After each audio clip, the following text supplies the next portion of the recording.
Hello नमस्कार जोहार दोस्तों। आप सभी का स्वागत है मेरे चैनल RHR एकेडमी में। तो दोस्तों, ये क्लास काफ़ी इंटरेस्टिंग होने वाली है क्योंकि हम लोग मोहम्मद बिन तुगलक के बारे में पढ़ने वाले हैं, जिनको पागल सुल्तान भी कहा जाता था। हम लोग पिछले क्लास में तुगलक वंश स्टार्ट किए थे और तुगलक वंश में हमने जो तुगलक वंश के संस्थापक गयासुद्दीन तुगलक थे, जिनका टाइम पीरियड 1320 ईस्वी से 1325 ईस्वी तक था, उनके बारे में हम लोगों ने पढ़ा था कि एक शहर बसाया था उन्होंने तुगलकाबाद के नाम से। और बुगारा खां का विद्रोह भी हुआ था इसमें। उनकी मृत्यु होती है लकड़ी के मकान में दबने से, लकड़ी के महल में। और तुगलकाबाद में उनका मकबरा है। बस हमने इतना ही कुछ पढ़ा था। आज हम लोग मोहम्मद बिन तुगलक के बारे में पढ़ने वाले हैं। मोहम्मद बिन तुगलक, जिन्हें पागल सुल्तान भी कहा जाता था। ठीक है, तो हम लोग मोहम्मद बिन तुगलक के बारे में पढ़ते हैं। हम लोग मोहम्मद बिन तुगलक के बारे में पढ़ते हैं। 1325 में जब तुगलक वंश के संस्थापक गयासुद्दीन तुगलक की मृत्यु हो जाती है, उसके बाद 1325 में ही मोहम्मद बिन तुगलक गद्दी पर बैठता है। मोहम्मद बिन तुगलक का टाइम पीरियड था 1325 से 1351। इन्हें पागल सुल्तान भी कहा जाता था। अब मैं आपको बताता हूँ इन्हें पागल सुल्तान क्यों कहा जाता था। पहले जानते हैं, यहाँ लिखते हैं हम लोग कि इन्हें पागल सुल्तान भी कहा जाता था। पागल सुल्तान।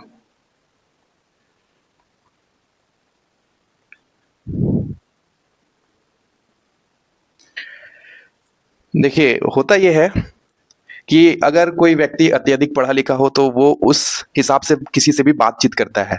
और वो ऐसा ही कुछ मोहम्मद बिन तुगलक के साथ था। वो एक ज्ञानी व्यक्ति थे, पढ़े लिखे व्यक्ति थे और समझदार व्यक्ति थे, तो वो उस हिसाब से बातचीत करते थे, जिसके कारण कभी ऐसा कभी आप लोगों के साथ भी होता होगा कि कोई अगर पढ़ा लिखा लड़का अपने गांव समाज में किसी को कुछ समझाए तो उसे पागल ही कह देते हैं कि बहुत बोल रहा है, ऐसा वैसा, तो पागल ही कह देते। तो ऐसा ही इनके साथ भी था, क्योंकि ये कई भाषाओं में निपुण थे। जैसे इनको फारसी, हिंदवी, अरबी, संस्कृत और तुर्की भाषा में महारत हासिल थी। ठीक है, इसी के कारण मोहम्मद बिन तुगलक को बुद्धिमान मूर्ख उपनाम दिया गया था, मतलब सबसे बुद्धिमान मूर्ख व्यक्ति, क्योंकि इनकी बातों को कोई समझ नहीं पाता था, क्योंकि ये पढ़े लिखे थे और इनका बात कुछ हटके होता था जो सब कोई समझ नहीं पाते थे। इसलिए इनको सबसे मूर्ख बुद्धिमान व्यक्ति की उपाधि दी गई थी, उपनाम दी गई थी। ठीक है, तो इनका रियल नाम जो था, इनका वास्तविक नाम यानी रियल नेम, इनका जो रियल नेम था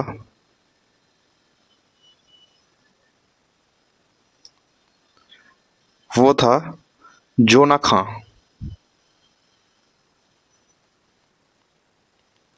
जोना खां। ठीक है, इनको पागल सुल्तान कहा गया था और इनका नाम जोना, रियल नाम जोना खां था।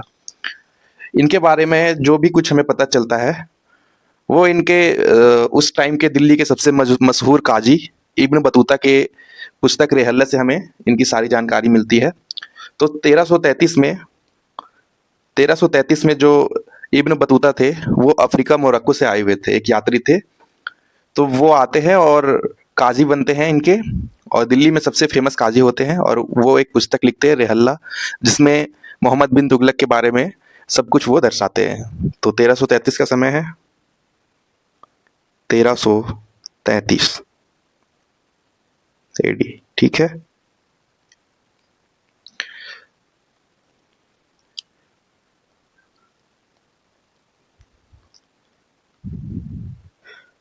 अफ्रीका के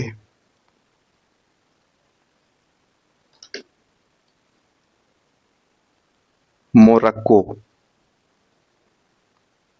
अफ्रीका में एक मोरक्को स्थान है, वहां से एक मुस्लिम यात्री आते हैं, यात्री आते हैं। उनका नाम होता है, उनका नाम है इब्न बतूता। Ibn Battuta.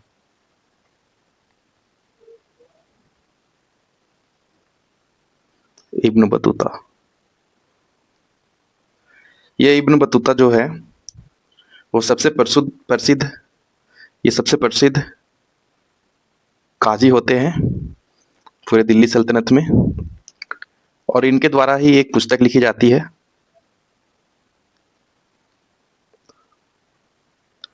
पुस्तक लिखी जाती है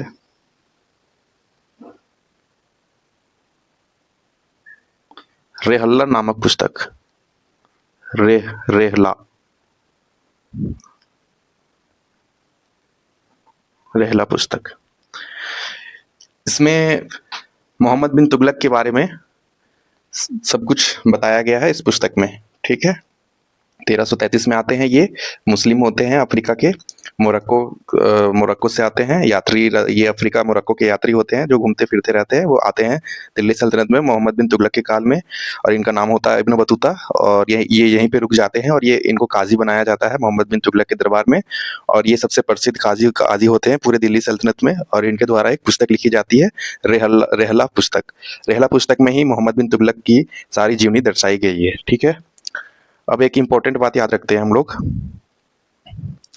जो सती प्रथा थी, सती प्रथा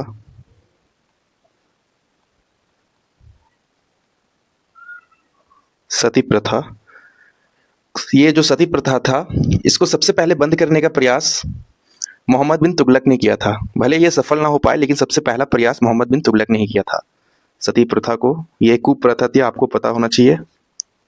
सती प्रथा को बंद करने का प्रयास किया।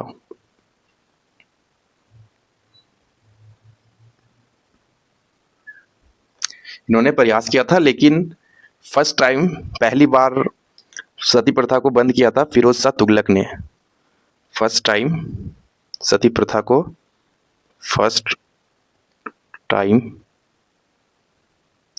बंद किया था फिरोज शाह तुगलक ने। फिरोज शाह तुगलक फिरोज शाह तुगलक ने बंद किया था, और इनका टाइम पीरियड था 1351 से 1388 ईस्वी। ठीक है, फर्स्ट टाइम फिरोज शाह तुगलक ने बंद किया था। कुछ दिनों के लिए बंद किया था, फिर से सती प्रथा चालू हो गई थी। बाद में इसे एक अंग्रेज अधिकारी के द्वारा बंद किया गया था। मैं आपको बताऊंगा, वो चल के आपको आगे मैं बताऊंगा। ठीक है, और सेकेंड टाइम सती प्रथा को, सेकेंड टाइम मतलब दूसरी बार,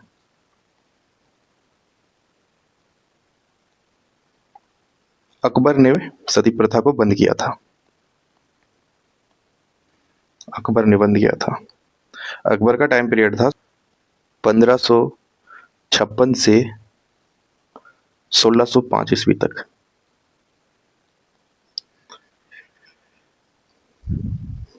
और तीसरी बार यानी थर्ड टाइम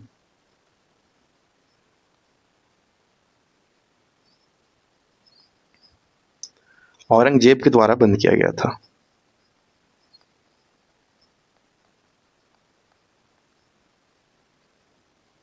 औरंगजेब का टाइम पीरियड था 1650 से 1707।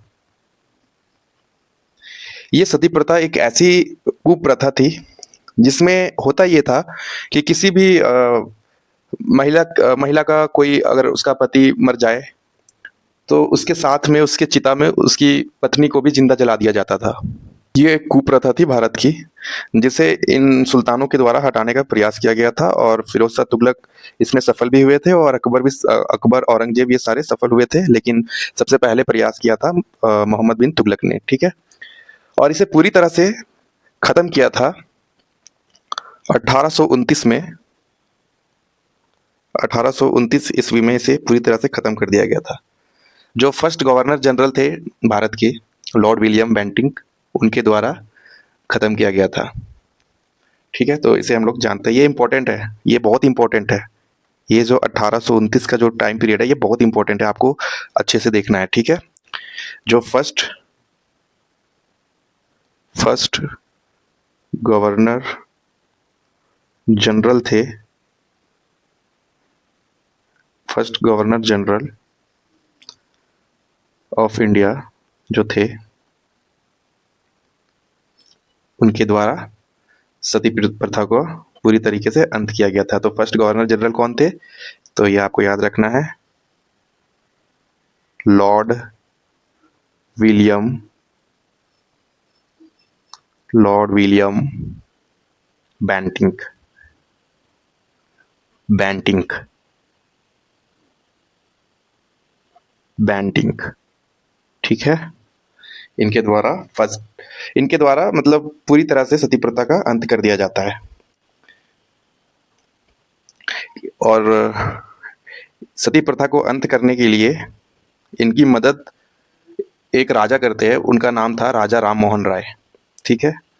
राजा राम मोहन राय की मदद से सती प्रथा को बंद करने में लॉर्ड विलियम बेंटिंक सफल होते हैं, ठीक है। तो इनको भी हम लिखते हैं राजा राम मोहन राय की मदद से सती प्रथा को बंद किया।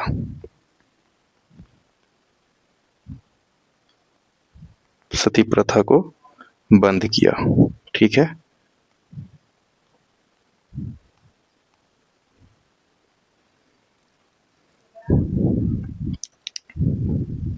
सबसे पहला जो लिखित साक्ष्य हम लोगों को सती प्रथा का मिलता है वो हम लोगों को मिलता है एरन अभिलेख, जो कि गुप्त काल में मिलता है, भानुगुप्त के काल में, ठीक है। तो हम लोग लिखते हैं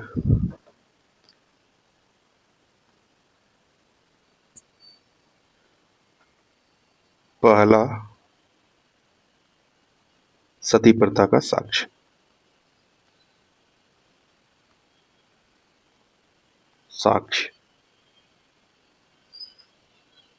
ये जो पहला सती प्रथा का साक्ष्य है ये हम लोगों को मिलता है एरन अभिलेख में, एरन अभिलेख में, ठीक है। किसके टाइम पीरियड में? तो गुप्त काल के टाइम पीरियड में, ठीक है।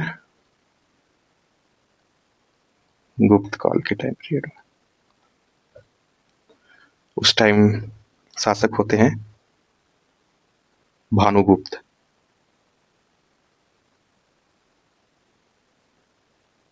भानुगुप्त पहला सती प्रथा का साक्ष्य एरन अभिलेख में मिलता है गुप्त काल के, और उस टाइम के शासक थे भानुगुप्त, ठीक है।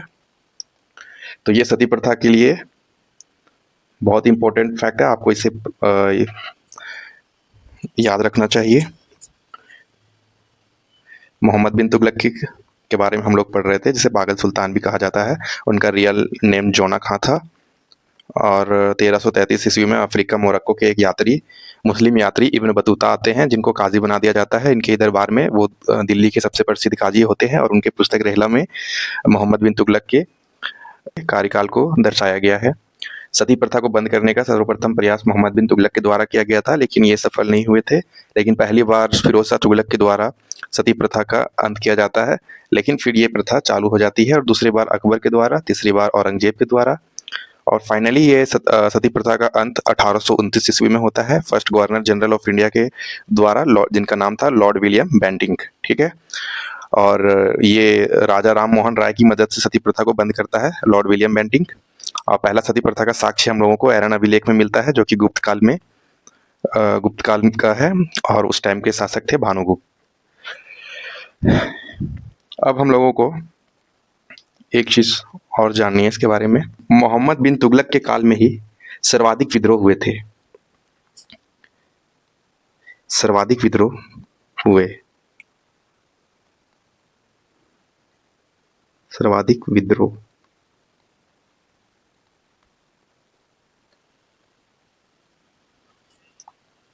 कितने विद्रोह हुए थे? तो 34 विद्रोह हुए थे।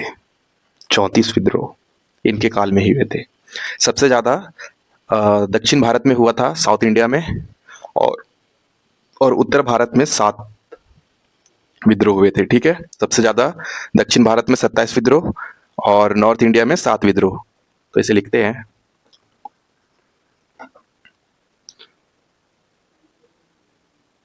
दक्षिण भारत में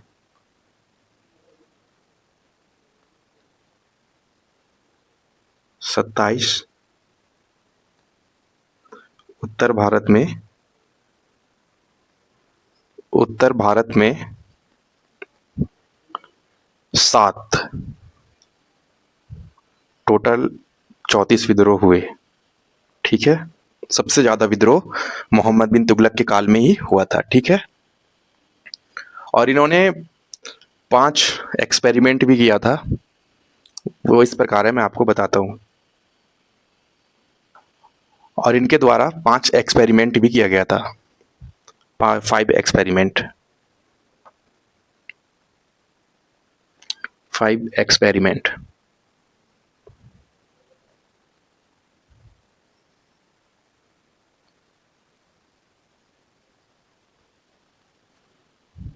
पांच एक्सपेरिमेंट किया गया था। सबसे पहले इन्होंने जो राजधानी दिल्ली थी उसे देवगिरी में शिफ्ट कर दिया, मतलब बदल दिया। राजधानी को राजधानी को दिल्ली से देवगिरी में स्थानांतरित कर दिया। देवगिरी, ठीक है, देवगिरी में बदल दिया। ठीक है, और दूसरा एक्सपेरिमेंट था, दूसरा मिशन में ये फेल हो जाते हैं। खुरासन अभियान चलाते हैं जिसमें ये फेल हो जाते हैं। खुरासन अभियान,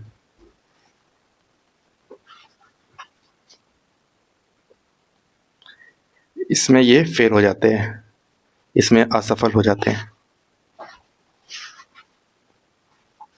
ठीक है,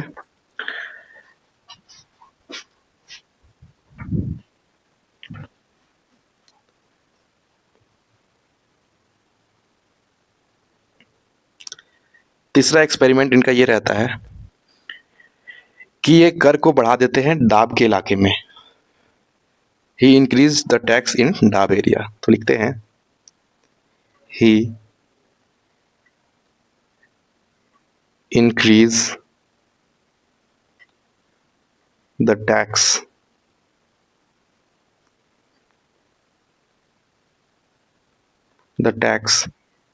in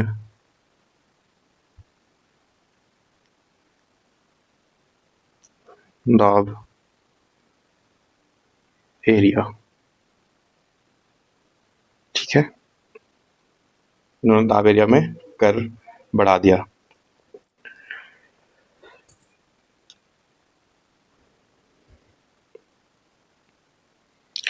चौथा इनका एक्सपेरिमेंट होता है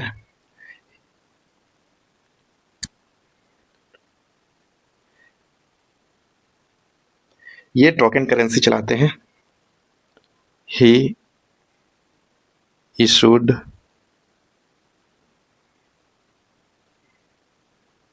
अ टोकन करेंसी।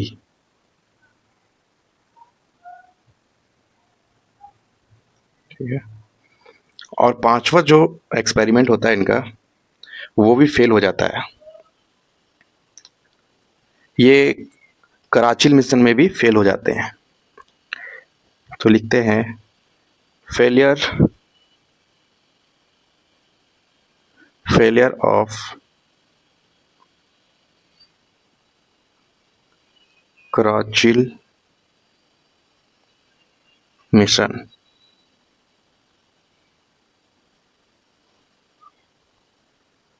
ये कराची के मिशन में भी फेल हो जाते हैं। ये 5 एक्सपेरिमेंट जो ये करते हैं, ये पांचों एक्सपेरिमेंट इनके लिए घातक साबित होता है। ठीक है,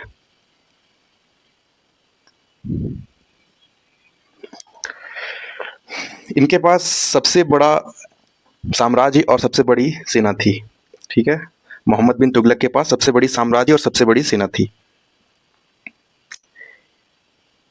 इसके पास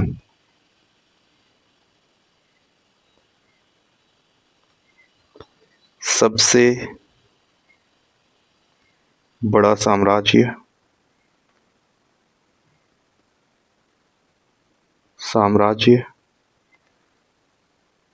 और सबसे बड़ी सेना थी।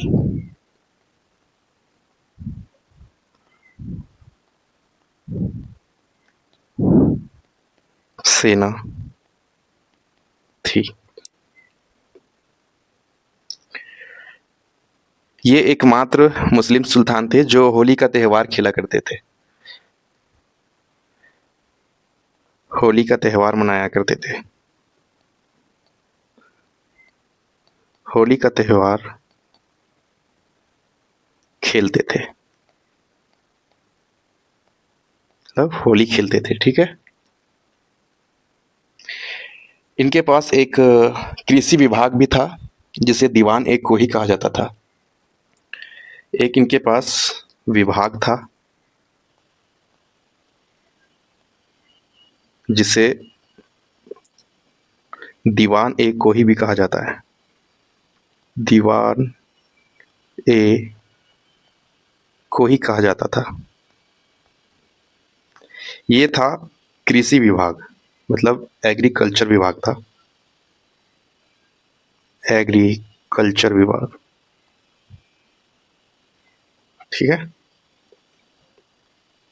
अब समय आता है 1351 का। 1351 ईस्वी में भट्टा नामक जगह पर इनकी मृत्यु हो जाती है।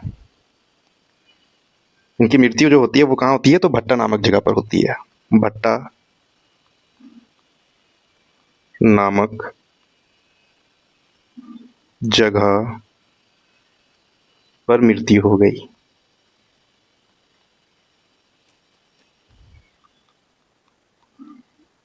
मृत्यु हो गई, ठीक है। इनकी मृत्यु जो थी वो भट्टा नामक जगह पर हो गई। इतना ही कुछ हम लोगों को मोहम्मद बिन तुगलक के बारे में पढ़ना था। ये काफ़ी इम्पोर्टेंट सुल्तान है, इनके बारे में आपको अच्छे से देखना है। और एग्ज़ाम के पॉइंट ऑफ व्यू से जितना इम्पोर्टेंट था मैंने आपको सारा कुछ करवा दिया है। इससे एक्स्ट्रा आपको पढ़ने की आवश्यकता नहीं है। मैं एक बार आपको रिपीट करता हूँ, शुरू से आपको बस देखते चले जाना है, ठीक है। मोहम्मद बिन तुगलक, जिसका टाइम पीरियड 1325 से 1351 होता है, इनको पागल सुल्तान भी कहा जाता है। और इनका नाम जोना खां, जो रियल नाम था वो जोना खां था। 1333 ईस्वी में अफ्रीका के मोरक्को से एक यात्री आते हैं, मुस्लिम यात्री, जिनका नाम होता है इब्न बतूता। वो इनके दरबार में ही रह जाते हैं और काजी बनते हैं, जो कि दिल्ली सल्तनत में सबसे लोकप्रिय और प्रसिद्ध काजी कहलाते हैं। और इनके द्वारा एक पुस्तक लिखी जाती है, रहला पुस्तक, जिसमें मोहम्मद बिन तुगलक के टाइम पीरियड की सारी स- अ, की सा कि सारे कार्यों का विवरण मिलता है। सती प्रथा को बंद करने का सबसे पहला प्रयास मोहम्मद बिन तुगलक के द्वारा ही किया गया था, लेकिन ये इसमें असफल हो गए थे। लेकिन first time Firoz Shah Tughlaq, second time Akbar और थर्ड टाइम औरंगजेब के द्वारा सती प्रथा को बंद किया गया था। लेकिन ये फिर चालू हो लेकिन फिर ये चालू हो गई थी। फर्स्ट टाइम 1829 में पूरी तरीके से सती प्रथा का सती प्रथा को समाप्त कर दिया जाता है। जो फर्स्ट गवर्नर जनरल होते हैं इंडिया के, लॉर्ड विलियम बेंटिंक, उसके द्वारा सती प्रथा की अंत कर दी जाती है राजा मोहन राय की मदद से, ठीक है। पहली सती प्रथा का साक्ष्य कहाँ मिलता है? तो हम लोगों को एरन अभिलेख में मिलता है, जो कि गुप्त काल के अंदर हमें गुप्त काल के समय का है।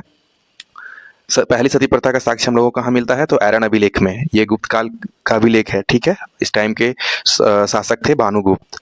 सबसे ज्यादा विद्रोह मोहम्मद बिन तुगलक के ही काल में होता है, 34 विद्रोह होता है। दक्षिण भारत में 27 विद्रोह और उत्तर भारत में 7 विद्रोह, टोटल 34 विद्रोह। सर्वाधिक विद्रोह इनके काल में होता है, ठीक है। इन्होंने 5 एक्सपेरिमेंट किया था। सबसे पहला एक्सपेरिमेंट था इनका कि दिल्ली से राजधानी को देवगिरी स्थानांतरित कर दिया गया। खुरासन अभियान में ये असफल हो गए। तीसरा था कि ही इंक्रीज द टैक्स इन डाब एरिया में कर को बढ़ा देते हैं। और चौथा एक्सपेरिमेंट ये करते हैं कि इसने टोकन मुद्रा थी उसको चलाता है, टोकन करेंसी को चलाते हैं। और पांचवा जो इनका एक्सपेरिमेंट होता है वो होता है कराची मिशन में। ये फेल हो जाते हैं, पांचवा एक्सपेरिमेंट में भी ये फेल हो जाते हैं कराची मिशन में, ठीक है। इनके पास सबसे बड़ा साम्राज्य और सबसे बड़ी सेना थी। होली का त्यौहार भी ये खेलते थे, एकमात्र सुल्तान थे जो होली का त्यौहार खेलते थे, ठीक है। इनके पास विभाग था एक, दीवान एक को ही, जो एग्रीकल्चर विभाग था। और 1351 में इनकी मृत्यु हो जाती है भट्टा नामक जगह पर। बस इतना ही कुछ हम लोगों को मोहम्मद बिन तुगलक के बारे में पढ़ना था। नेक्स्ट क्लास में हम लोग पढ़ेंगे फिरोज शाह तुगलक के बारे में।